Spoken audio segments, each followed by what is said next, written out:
Salut guys, Tongasso.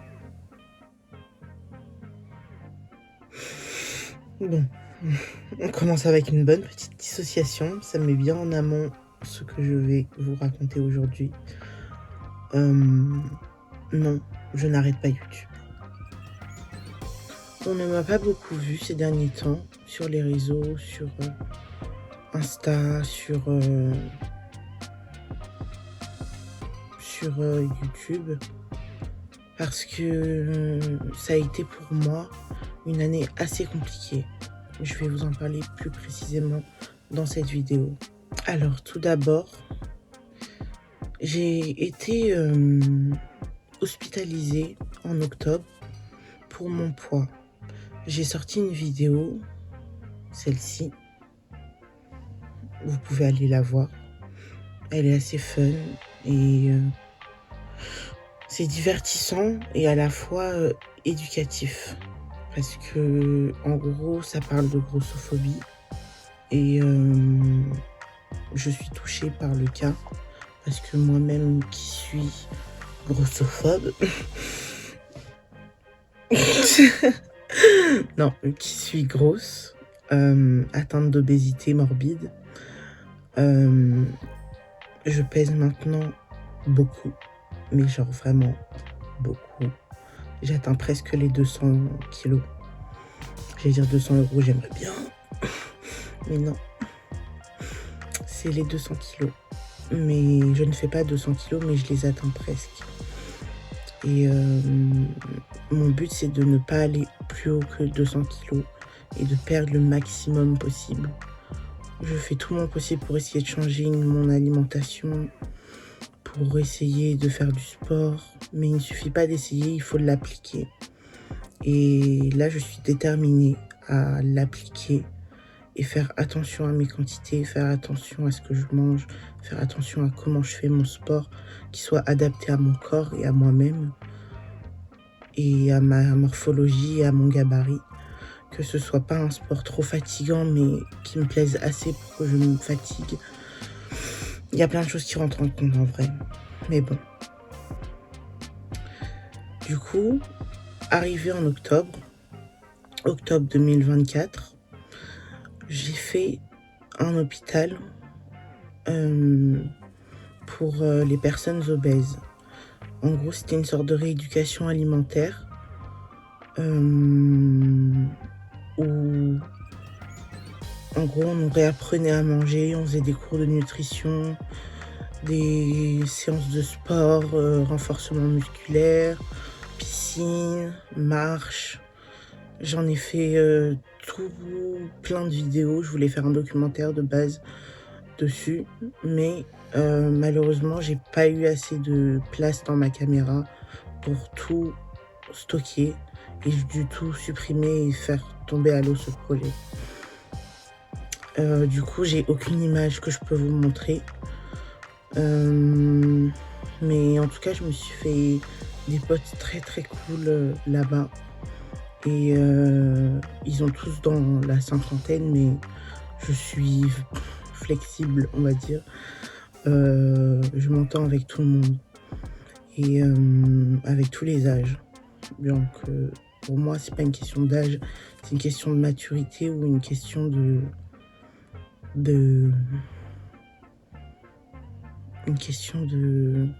feeling. J'ai fait cette hospitalisation et ça m'a vachement aidé au quotidien et j'ai pu mettre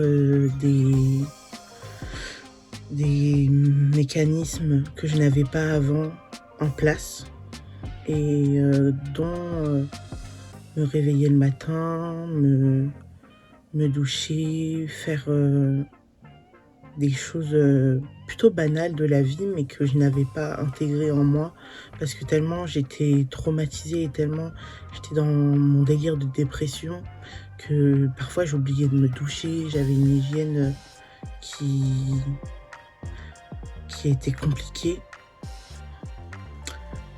J'étais très meurtrie par la vie et impossible de me réveiller ou de me faire dormir.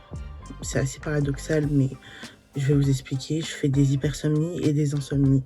C'est-à-dire que je m'endors entre 5h à 10h du matin et je me réveille entre 17 à 22h du soir.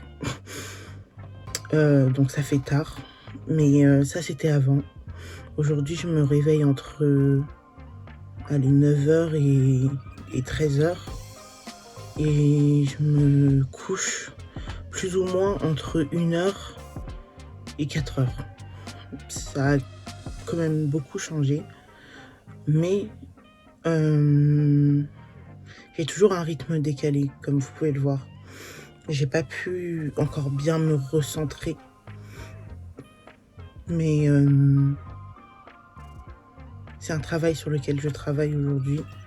Et pour être honnête, ça a été très dur en sortant de l'hôpital où j'ai fait ma rééducation alimentaire parce que j'avais plus toute cette équipe en charge pour prendre soin de moi et soin de mon corps. J'avais plus tout cet engrenage qui me forçait à devoir me lever le matin, qui me forçait à devoir être assez bonne dans tout ce que je devais faire. Et j'ai pas forcément eu l'occasion de suivre les bonnes habitudes juste après être sortie. C'est-à-dire que du coup, c'est-à-dire que je dis ça parce que à l'hôpital, j'ai perdu peut-être... Ah oui. À l'hôpital, j'avais perdu 9 kilos. Et le truc, c'est que en sortant de l'hôpital, j'ai repris les 9 kilos. Et le mois d'après, j'ai pris 10 kilos. Donc ça veut dire que j'ai pris 19 kilos en l'espace de 2 mois. Donc ça veut dire que j'avais repris vraiment toutes mes mauvaises habitudes et j'étais retombée dans un gouffre alimentaire exorbitant. Et j'étais au bout de ma vie. Je parlais pas à grand monde. J'étais très renfermée sur moi-même. J'étais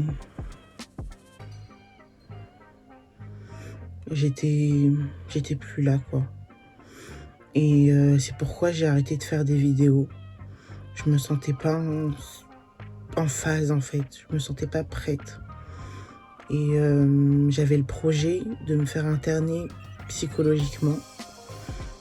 Et j'étais dans une optique à vouloir me faire interner assez rapidement. De base, je voulais que ça soit direct après mon hospitalisation pour le poids. Mais j'avais un tatouage de prévu, mais il y a eu des complications avec la tatoueuse. Et du coup, j'ai pas pu me faire tatouer et j'ai avancé mon hospitalisation. Donc nous voici en février.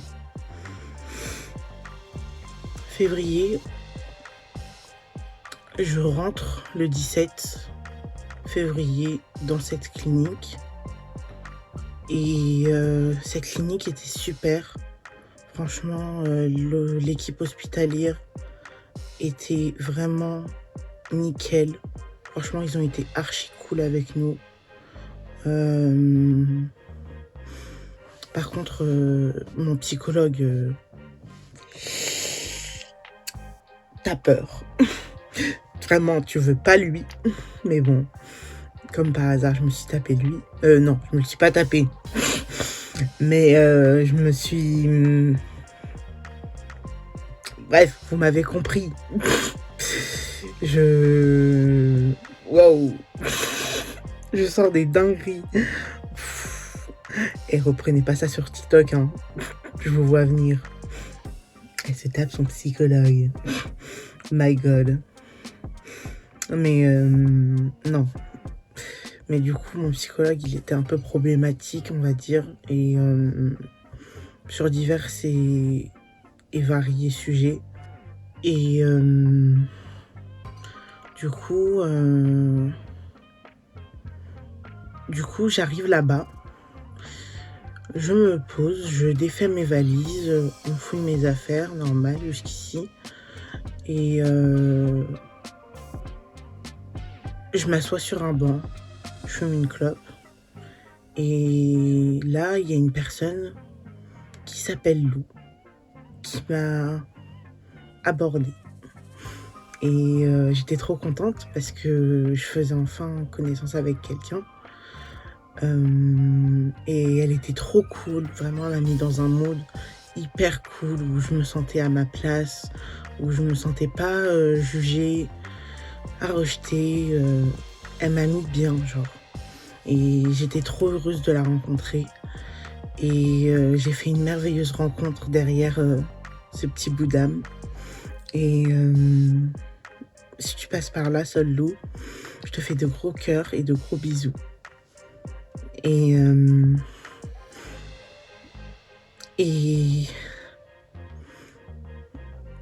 elle s'appelle Seul Lou en entier. Et en gros, j'ai fait mon hospitalisation là-bas. Ça a duré en tout 2 mois. Mais 2 mois qui m'ont paru 1 an. Facile. Genre, j'étais constamment collée avec des filles qui sont incroyables, qui sont toutes les unes comme les autres, hyper gentilles, hyper nobles, dans leur caractère je parle, hein, pas dans leur sous, mais hyper charismatiques et drôles. Et franchement, j'ai fait des très belles rencontres et ça m'a changé la vie en fait. Vraiment, ça m'a changé la vie parce que j'ai décidé de prendre ma vie en main grâce à ces personnes. Et en fait, elles m'ont fait rendre compte que je devais prendre ma vie en main pour moi et non pas pour les autres. Même si on me l'a souvent répété, j'ai jamais assimilé la chose telle qu'elle. Alors que là, j'ai vraiment pris l'information, je l'ai process et je me suis dit mais putain, en fait, faut que je fasse ma vie pour moi et pas pour les autres. Et en fait, au final, j'ai toujours vécu pour les autres et non pas pour moi. Pourtant, je m'en fous du regard des autres. Genre, vraiment, j'en ai rien à battre. Mais il y a toujours cette partie de moi qui me dit faut que je sois validée par les autres. Parce que sinon, je suis rejetée. Et si je suis rejetée, je suis abandonnée. Et si je suis abandonnée, on va pas m'aimer. Et si on m'aime pas, bah qui m'aimera? Sauf que moi, en fait, moi, je vais m'aimer. Et j'ai foi en moi. Je crois en moi. Et je m'aime. Et je me fais un câlin. Parce que je suis une personne quand même assez drôle, assez vivace, joviale, gentille, cool. Et je sais ce que je vaux. Et je l'ai toujours su. Mais j'ai jamais su ce que je valais auprès des autres. Et du coup, je me suis toujours mis dans une position de faiblesse où on allait me rabaisser. Et c'est pour ça que j'ai presque vécu que des relations toxiques ou manipulatrices, où on profitait de moi, où on volait mon argent, où on était toxique avec moi. Tout simplement. Et cela m'en a valu beaucoup d'années de souffrance. Mais aujourd'hui, j'ai décidé d'être heureuse grâce à ce séjour. Et grâce à ces filles en particulier, qui s'appellent Emaléa. Ensuite, il y a Juliette, il y a Charline, il y a Chloé et il y a Fanny. Ces 5 personnes sont des anges. Des anges qui ont été destinés à croiser mon chemin et à ce qu'elles chamboulent tout dans ma vie. J'en parle parce que je vais en reparler dans la vidéo. Je vais énoncer leurs prénoms et vaut mieux que vous les sachiez pour que vous vous situiez mieux.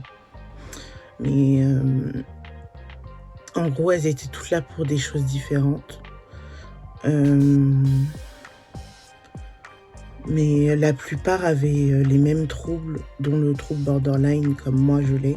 J'ai enfin été diagnostiquée, donc je peux enfin mettre sur la fiche de l'une qu'elle est bel et bien diagnostiquée borderline, mais aussi pour le trouble bipolaire, que je n'ai pas, et le trouble de la schizophrénie, que je n'ai pas, et le trouble schizoaffectif, que je ne sais pas si je l'ai. En fait, on est en train de voir avec mon psychiatre si je l'ai vraiment. Mais c'est possible, tout comme c'est peu probable. Donc on est en train de voir. Et regardez mes ongles, ils sont pas trop beaux. Waouh. Ça c'est un... C'est une mimique de Emaléa que j'ai repris. Elle me l'a mise dans la tête et genre depuis je fais que de faire... Mais elle le fait trop bien. Genre vraiment elle le fait trop bien. Enfin bon bref, ça c'est pas le sujet. Je suis devenue très proche de Fanny et de Chloé en particulier. Deux personnes qui s'aiment parce que elles se sont mis toutes les deux en couple. Mais en gros, Soussou est un très... Soussou s'est faufilé dans les mailles du filet et a commencé à vouloir faire un couple. Et du coup, on a commencé à traîner tout le temps ensemble. Et en gros, moi je voulais faire un couple avec elle. Et le truc c'est que Fanny, elle est pas polyamour. Chloé l'est, mais elle préférait pas me mettre dans une position où elle me met à l'écart, parce qu'elle m'a dit qu'elle mettait toujours quelqu'un de plus à l'écart quand elle est en couple, et que c'est un couple libre, ou qu'elle est en trouble ou quadruple, enfin ou plus. Et elle voulait pas me faire ça. Mais je pense pas qu'elle avait des sentiments amoureux envers moi et que ça a induit en plus sa décision de me recaler.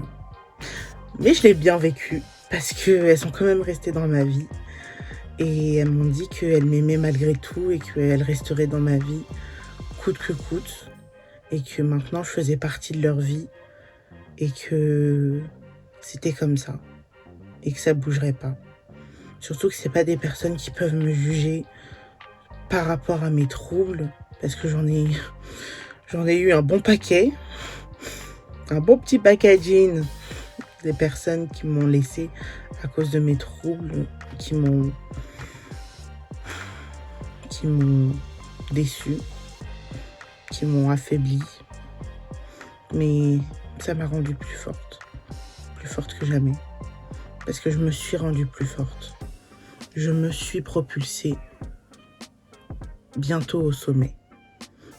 Là, je suis au top de moi-même, mais je suis pas au top de ma forme. Je suis pas encore au top de mon potentiel. J'ai fait l'ermite un petit peu pendant ces 6 mois, parce qu'il me semble que ça fait 6 mois que je vous ai délaissé, pauvre chaîne. Oh. Désolée. Mais j'en avais besoin de respirer. J'avais besoin de respirer et de prendre du temps pour moi. Et surtout, guérir. C'était le principal but de tout ça. Je suis pas guérie, mais je suis refragmentée, on va dire. Mais mes plaies ne sont pas recousues et elles ne le seront jamais. C'est comme le passé, on ne peut pas retourner en arrière. Bah, c'est pareil avec les traumatismes. C'est ce qui les différencie d'une plaie superficielle ou même complexe. Parce qu'elle peut guérir, elle peut, avec le temps, devenir superficielle. Mais les traumatismes, non. Ça, c'est plus complexe encore. Et les traumatismes complexes, encore plus complexes. Donc, je ne pourrais jamais être recousue, mais je peux guérir d'une manière à ce que mes plaies se reconstituent en une cicatrice bien rétablie. C'est comme les cicatrices que j'ai sur mon bras. Je sais pas si on les voit. Non, on les voit pas. Bon. En gros, j'ai des cicatrices sur le bras. Et c'est des cicatrices tellement profondes que je sentirai tout le temps, toujours. C'est des cicatrices tellement profondes que lorsque j'appuie dessus, il y a des stimuli et j'ai des coups d'électricité dans mon corps. Et ça me fera ça pour le restant de ma vie, d'après les médecins. Ils m'ont dit que c'était normal, dû à la rompure d'un nerf et dû à la profondeur de ma cicatrice. Mais elle se verra pour toujours, cette cicatrice. Et je pourrai jamais la faire disparaître. On a eu beau la recoudre, elle sera là pour toujours. Et c'est pareil avec les traumatismes. Ils seront toujours là. Mais on peut en guérir et on peut s'en relever. Et c'est pour ça que j'ai créé cette chaîne. C'est pour faire une sorte d'évolution dans ma personne, mais aussi vous montrer que c'est possible de s'en sortir. Même avec des traumatismes complexes, même avec une vie de merde, même avec des problématiques que tout le monde n'a pas, c'est possible. Et j'en suis convaincue. Et mes plaies, elles sont pas pensées avec un pansement. Non. Elles sont pensées avec des bandages. Et c'est pour faire une métaphore avec les personnes qui m'entourent aujourd'hui. Que des personnes saines et non toxiques pour moi. Ensuite, j'ai pris une décision qui va changer ma vie radicalement. Je vais mettre fin à la relation avec certains de mes meilleurs amis parce que j'ai remarqué que c'était pas mes meilleurs amis et que je suis une personne qui suis fortement attachée à l'amour et à l'amitié. Mais pour moi, l'amour et l'amitié sont deux choses similaires puisqu'on retrouve de l'amour dans l'amitié. Mais j'ai tendance à m'attacher très très vite et partir en besogne. Et malheureusement, les personnes que je considérais comme mes meilleurs amis ne sont tout bonnement plus que l'ombre de ce qu'ils ont laissé. Ils ont perduré la croyance que j'étais toujours la leur, de meilleurs amis. Mais ce n'est pas le cas. Et je m'en suis aperçue que trop tard. Mais il vaut mieux tard que jamais. Et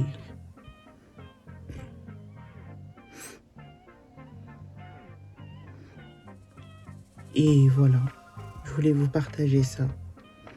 Je pense que c'était indispensable pour ma part de vous faire un petit update de la situation après autant de mois passés à ne pas apparaître sur les réseaux. Mais voilà, c'était important pour moi de vous clarifier certaines choses. Aussi, j'ai beaucoup travaillé sur ma musique.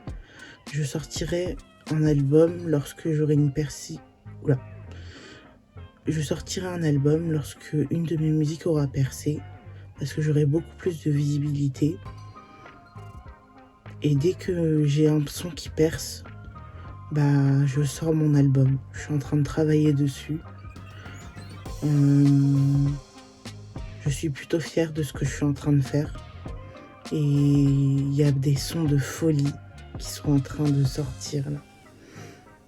J'ai sorti ce son que vous pouvez retrouver sur toutes les plateformes. Amazon Music, Apple Music, Deezer, Spotify. Vous avez le choix là. Même YouTube. D'ailleurs, je vous mets ma chaîne YouTube en description de ma chaîne artiste. Et j'aimerais que vous alliez follow et que vous me donniez de la force, s'il vous plaît. Parce que ça me tient à cœur, mais aussi parce que je fais de la bonne musique. Et je suis sûre que je peux vous faire danser ou même vous ambiancer. Parce que j'ai du talent, je suis motivée, mais j'ai pas forcément les clés pour pouvoir promouvoir ma musique. Donc si vous, ma communauté, vous pouvez aller checker, ça me ferait vachement plaisir et en plus, ça pourrait m'aider à avoir un peu plus de visibilité. Mais du coup, j'ai beaucoup travaillé sur mes sons.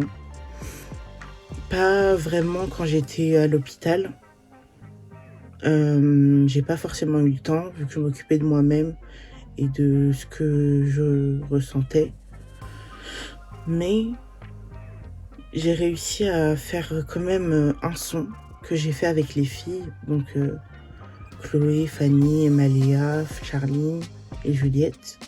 On a fait un son qui s'appelle Patou à Patou.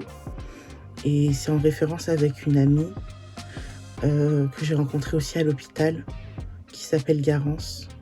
Et elle aussi a contribué à mon bien-être. Et si tu passes par là, je te fais des cœurs. Et toutes les filles que j'ai énoncées, si vous passez par là, je vous fais des gros cœurs. Bon, mon cœur est un peu nul. Oula. Et sur ce, je vous dis bye bye. Je vous fais de gros bisous. Et on se dit à la prochaine pour une autre vidéo. Ciao.